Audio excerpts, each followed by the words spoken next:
কাল ছিল কালী পুজো, কিন্তু আমি এত দেরি করে ফেলেছি রেডি হতে। রেডি মানে কি, জাস্ট নর্মালি একটু শাড়ি টাড়ি পরে আর পেখমকে রেডি করা, এটাই ছিল আমার কাজ। কিন্তু আমি যে পেখম উঠবে, তাকে খাওয়াবো, তারপর তাকে রেডি করব, এই করতেই তো কতটা সময় চলে যায় বলো। তাই আর করে উঠতে পারিনি। তো আমি পেখম যেমন ছিল সেরমভাবেই নিয়ে গেছি, যেহেতু মায়ের আরতি হচ্ছিলো সেগুলো তো মিস করে যাচ্ছিলাম।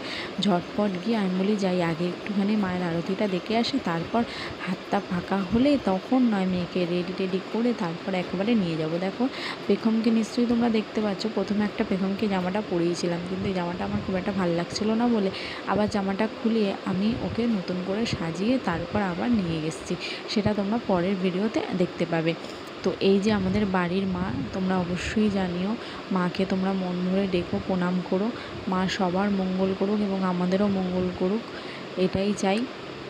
মায়ের প্রত্যেক বছর আমাদের বাড়িতে এরকমভাবেই পুজো হয়। তো মায়ের কৃপা সর্বদা সবার মধ্যে থাকুক। তো এই যে আমার বড় ননদ, ইনি আর ওই যে কাকিমাটাকে দেখলে, ওনার ঘরেই অ্যাকচুয়ালি পুজোটা, আমার ছোটো কাকি শাশুড়ি, ওনার ঘরেই এই পুজোটা হয়ে থাকে। দেখো মাকে কি সুন্দর অপূর্ব লাগছে না বলো। আমি তোমাদেরকে ওর জন্য একটু ভালো করে দেখানোর চেষ্টা করলাম। খুব ভালো লাগছে মাকে, খুব খুব সুন্দর লাগছে রে মা, তোকে খুব সুন্দর লাগছে তোকে। জয় মা।